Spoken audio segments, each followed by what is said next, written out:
Bismillahirrahmanirrahim. Assalamualaikum warahmatullahi wabarakatuh. Sebelum kita memulai pada hari ini, silakan ketua kelasnya untuk memimpin doa terlebih dahulu.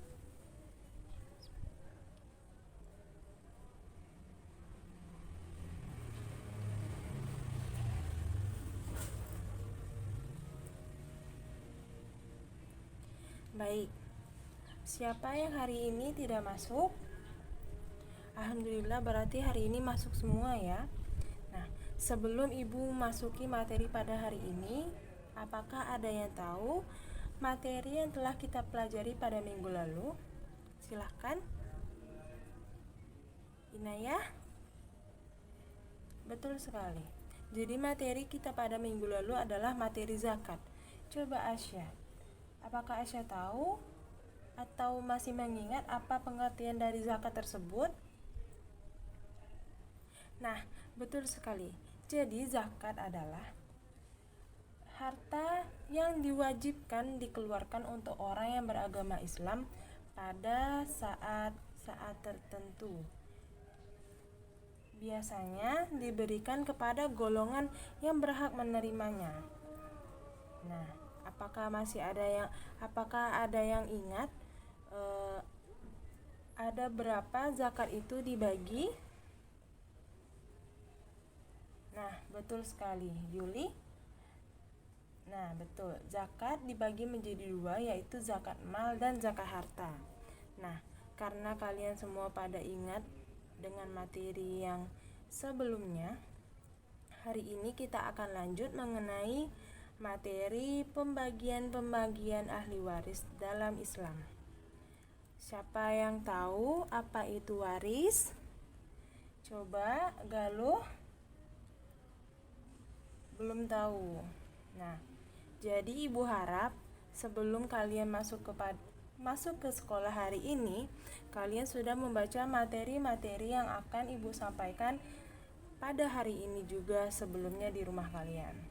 Nah, akan ibu jelaskan. Nah, jadi sebelum kita masuk kepada materi waris, warisan adalah peninggalan yang ditinggalkan pewaris kepada ahli waris. Waris dalam pengertian bahasa Indonesia itu kebanyakan sama dalam Islam. Warisan adalah segala sesuatu peninggalan yang diturunkan oleh pewaris yang sudah meninggal kepada seseorang yang menjadi ahli waris dalam keluarganya. Nah, apa sih ketentuan-ketentuan dari ahli waris tersebut? Yang pertama, ahli waris. Jumlah ahli waris yang berhak menerima harta warisan dari seseorang yang meninggal dunia ada 25 orang. Siapa yang tahu? Nah, betul sekali, Doni. Jadi, 15 orang dari ahli pihak waris laki-laki yang biasa disebut ahli waris ashabah, yang bagiannya merupakan sisa setelah diambil oleh zawil furud, dan 10 orang dari ahli waris pihak perempuan yang biasanya disebut ahli waris zawil furud yang bagiannya telah ditentukan. Terus mendapatkan warisan ini ada syarat-syaratnya enggak sih? Nah, siapa yang tahu syarat-syarat dari mendapatkan warisan? Nah, bagaimana Bella? Belum tahu ya. Jadi ibu kasih tahu. Jadi syarat-syarat mendapat warisan itu, seorang muslim berhak mendapatkan warisan apabila memenuhi berbagai syarat. Yang pertama, tidak adanya salah satu penghalang dari penghalang-penghalang untuk mendapatkan warisan. Yang kedua, kematian orang yang diwarisi walaupun kematian tersebut berdasarkan vonis pengadilan. Misalnya hakim memutuskan bahwa orang yang hilang itu dianggap telah meninggal dunia. Yang ketiga, ahli waris hidup pada saat orang yang membeli warisan meninggal dunia. Jadi, jika seseorang wanita mengandung bayi, kemudian salah satu anaknya meninggal dunia, maka bayi tersebut berhak mendapat warisan dari saudaranya yang meninggal itu, karena kehidupan janin telah terwujud pada saat kematian saudaranya terjadi. Lalu sebab menerima harta warisan. Apakah ada yang tahu?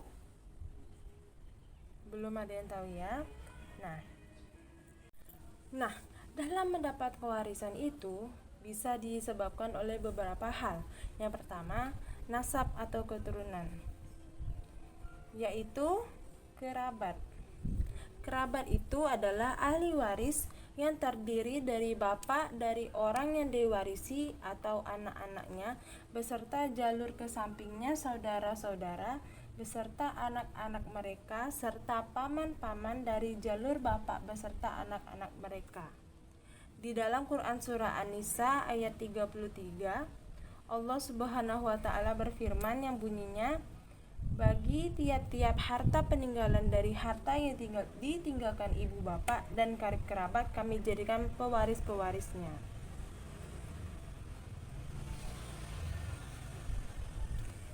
Yang kedua merupakan sebab pernikahan, yaitu akad yang sah untuk menghalalkan hubungan dari suami istri walaupun suaminya belum menggaulinya serta belum berduaan dengannya. Dalam Quran surah An-Nisa ayat ke-12 Allah berfirman, dan bagimu suami-suami seperdua dari harta yang ditinggalkan oleh istri-istrimu jika tidak mempunyai anak. Suami istri dapat saling mewarisi dalam talak raj'i selama dalam masa iddah dan ba'in. Jika suami menolak istrinya ketika sedang sakit dan meninggal dunia karena sakitnya tersebut. Sebab ketiga yaitu wala. Wala adalah seseorang yang memerdekakan budak laki-laki atau budak wanita. Jika budak yang dimemerdekakan meninggal, sedangkan ia tidak meninggalkan ahli waris, maka hartanya diwarisi oleh yang memerdekakannya itu. Dalam sabda Rasulullah yang berbunyi, wala itu milik orang yang memerdekakannya. Hadis riwayat Al-Bukhari dan Muslim.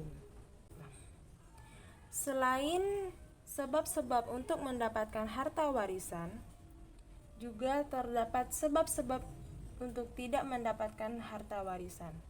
Yang pertama, kekafiran. Kerabat yang muslim tidak dapat mewarisi kerabatnya yang kafir dan orang yang kafir tidak dapat mewarisi kerabatnya yang non-muslim. Yang kedua, pembunuhan. Jika pembunuhan dilakukan dengan sengaja, maka pembunuh tersebut tidak bisa mewarisi yang dibunuhnya. Yang ketiga, perbudakan.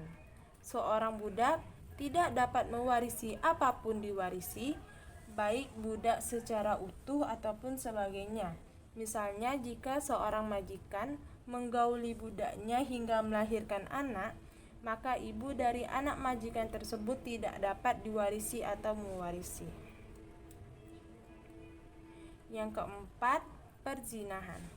Seorang anak yang telah lahir dari hasil perzinahan tidak dapat diwarisi ibunya seperti yang telah diucapkan oleh Aisyah radhiyallahu anhu mengatakan bahwa Sa'ad dan Ibnu Jam'ah bersengketa, lantas Nabi Shallallahu alaihi wasallam bersabda, anak laki-laki itu milikmu hai Ab bin Jam'ah karena anak itu milik pemilik kasur, dan berhijablah engkau darinya ya sudah. Sedang Qutaibah menambah redaksi kepada kami al-Laits, dan bagi pezina adalah batu. Yang kelima adalah li'an. Anak suami istri yang melakukan li'an tidak dapat mewarisi dan diwarisi bapak yang tidak mengakuinya sebagai anaknya. Hal ini dikiaskan dengan anak dari hasil perzinahan. Setelah ibu jelaskan beberapa penjelasan mengenai ketentuan-ketentuan warisan, apakah ada yang ingin bertanya?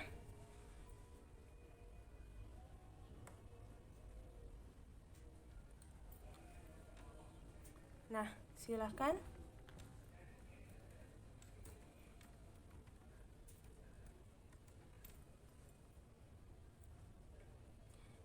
Oke. Nah, kan jadi pertanyaan gini ya. Kan tadi ibu menjelaskan mengenai warisan. Nah, menurut Islam, waris itu apa sih gitu kan? Jadi, waris menurut hukum Islam adalah hukum yang mengatur tentang peralihan harta kekayaan yang ditinggalkan seseorang yang meninggal serta akibatnya bagi para ahli warisannya. Perpindahan hak milik yang dimaksud itu berupa harta seseorang yang telah meninggal dunia kepada ahli warisnya. Sudah mengerti? Baik. Ibu akan kasih kalian tugas.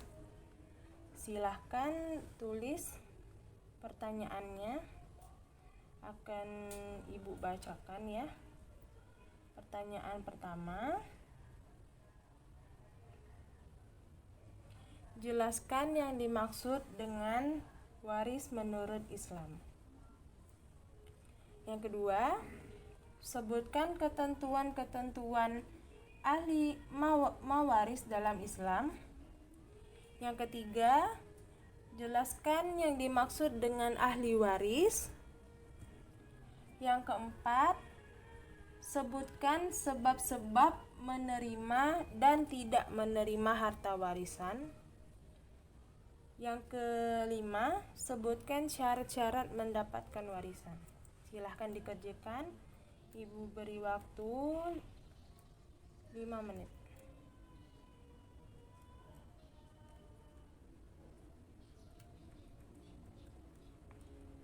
Ibu beri waktu 2 menit untuk kalian ya.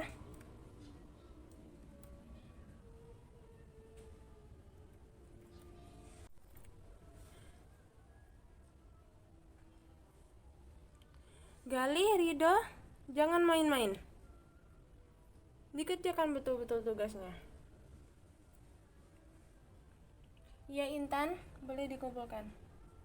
Yang udah selesai boleh dikumpulkan ya.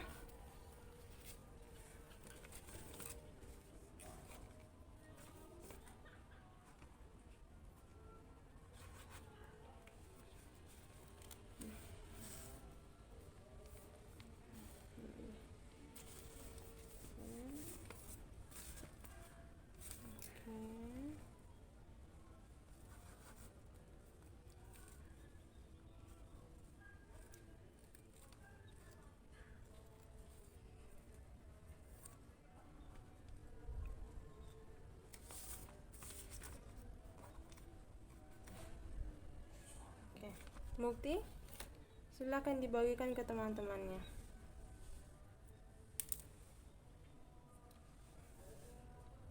Silakan dikemas buku-bukunya, dilihat sampah-sampah yang kotor di bawah mejanya dipungut.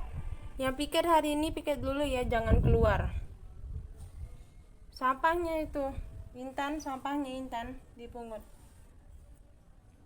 Oke. Sebelum Ibu menutup pelajaran pada hari ini, silakan temannya mimpin doa terlebih dahulu.